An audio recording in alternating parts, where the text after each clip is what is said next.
Hello everyone. We, the first team of design thinking and problem solving, presented our first video in which we have discussed about the blackout crisis in India. This crisis led to many problems including heavy economic losses, coal shortage, total loss of power to an area and has a wide effect on livelihood, and the citizens of our nation are suffering a lot from this problem blackout crisis, as it is not just a small issue, as the situation is getting worse day by day in both the phases, technical and economical. And as we have seen in our second video, that there are a lot of solutions and process through which we can approach a renewable energy which can save the manpower and energy. And the ideation part of our second video was solution of this problem. And now in this video, we came with a final solution, and by implementation of this solution, we can solve the blackout crisis, and at very much point that final solution is nuclear fission and fusion, and by implementation of this solution, we can do much better for our nation as well as for our country, men being a responsible citizen of this nation and also being a responsible technical student.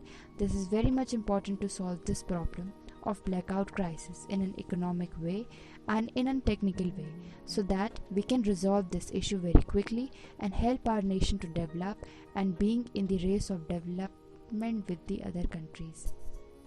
Now let's talk about a real life scenario.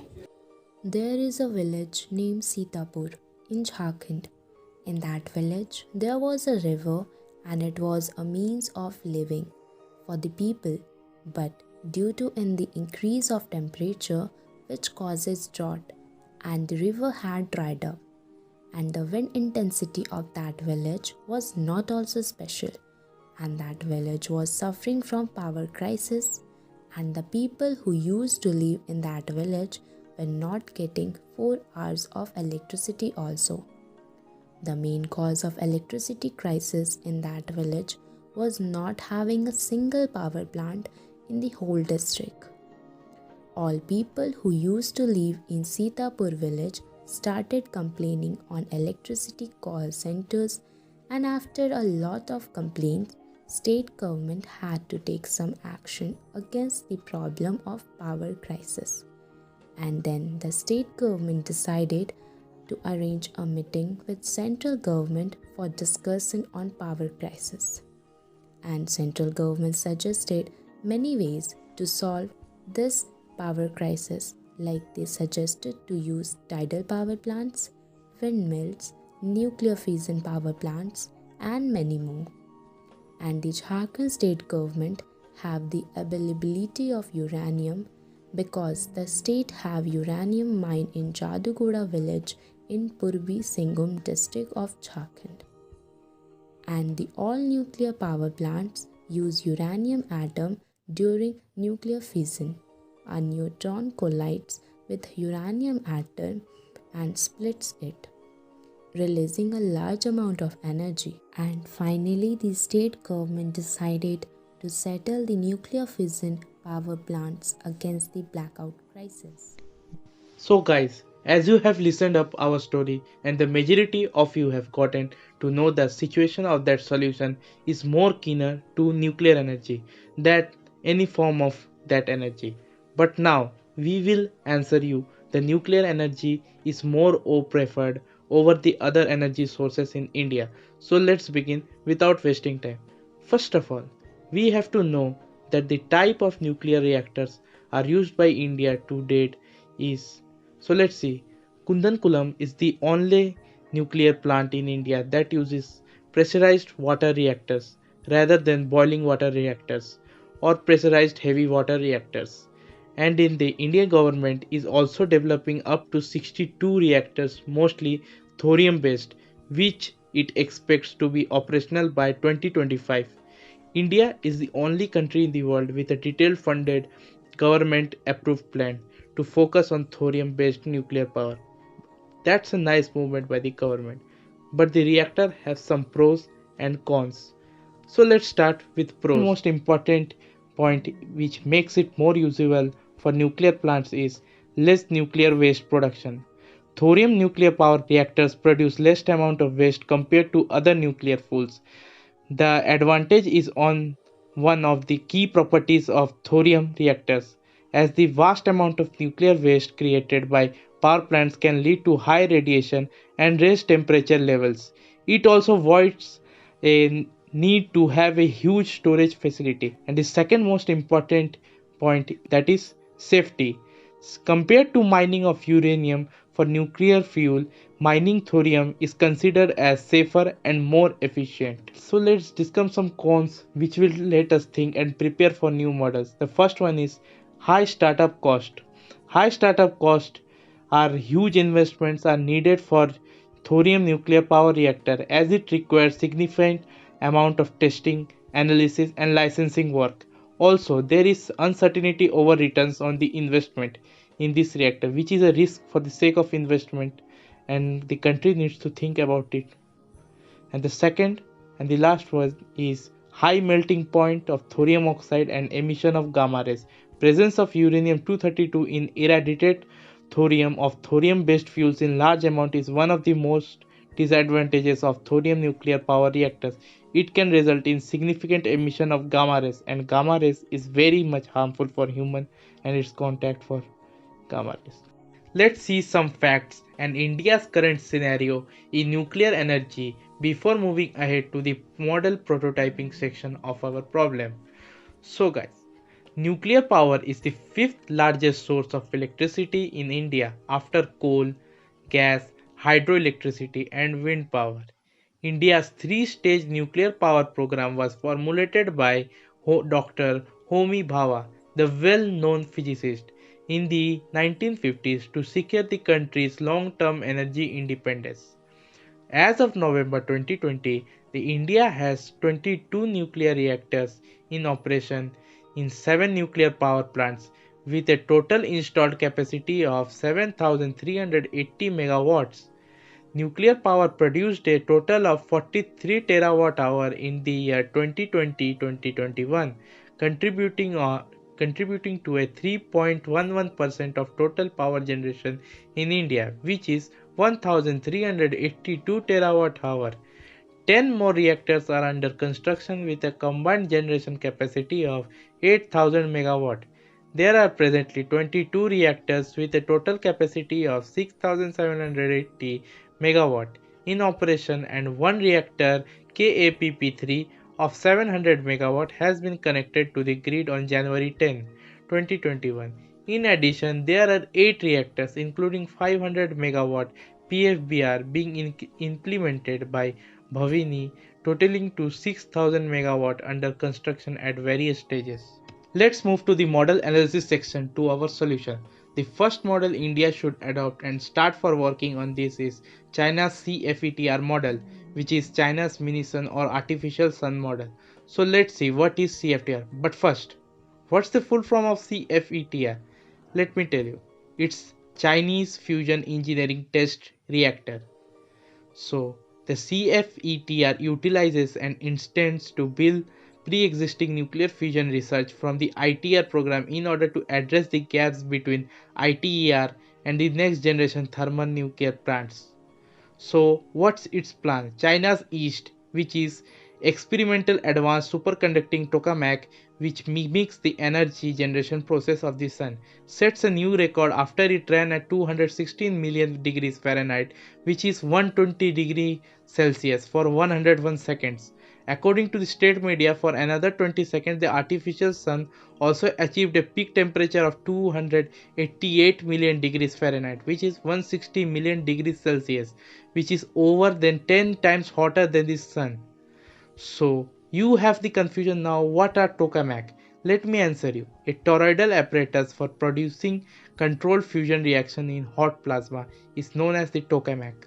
So how it releases the economy and crisis? So let me explain you.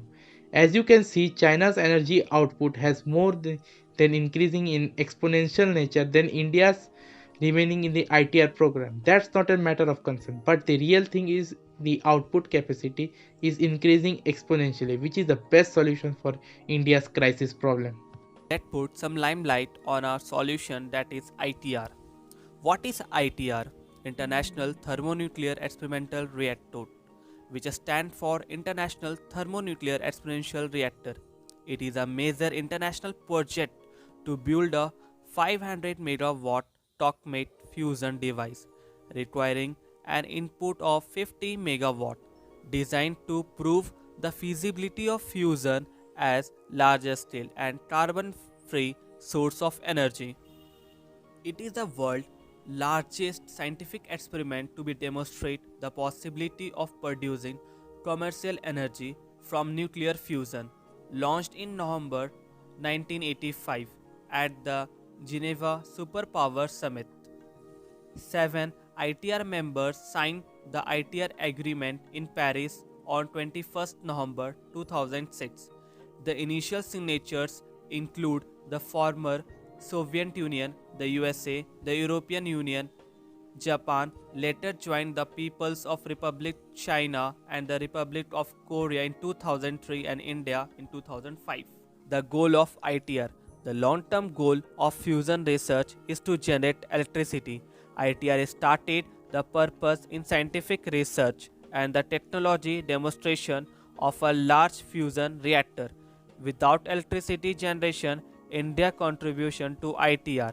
India, which formally joined the ITR project in 2005, it is responsible for delivery of cryostat in wall shielding, cooling water system, cryogenic system, heating system, diagnostic neutral beam system, power supplies, and some diagnostics. India, which is of the partner countries that is building an experimental fusion reactor at Kurzgesagt in France, has completed 50% of the work assigned. Larsen and Toubourin heavy engineering is flagged off the top LEDs of the cryostat, which is the largest vessel of its kind to build in the world with 4,000 tons and a stainless steel. This LED built a Hajaria in Surat, which will be installed with other cryostat assigned in a reactor pit in South France. The company has already shipped the base, upper cylinder and lower cylinder for cryostat, which is cylindrical vessel 30 meter high and 30 meter diameter, and will act a huge refrigerator and provide cooling to the fusion reactor that will attempt to harness the energy produced by the fusion of atoms. Now we come to the question, is there anything positive about nuclear energy? Although nuclear power stations take considerable investment to build, they have low running costs and longevity. This means they are particularly cost effective, and most of the carbon emissions associated with nuclear power stations happen during construction and fuel processing, not when electricity is being generated. It is also one of the answers to fight energy gap and can also contribute to solve climate change and minimize greenhouse gases. Now let's look at the cons of nuclear energy. Fuel availability. The extraction of uranium is a very lengthy process, especially because uranium is a very scarce resource. High cost.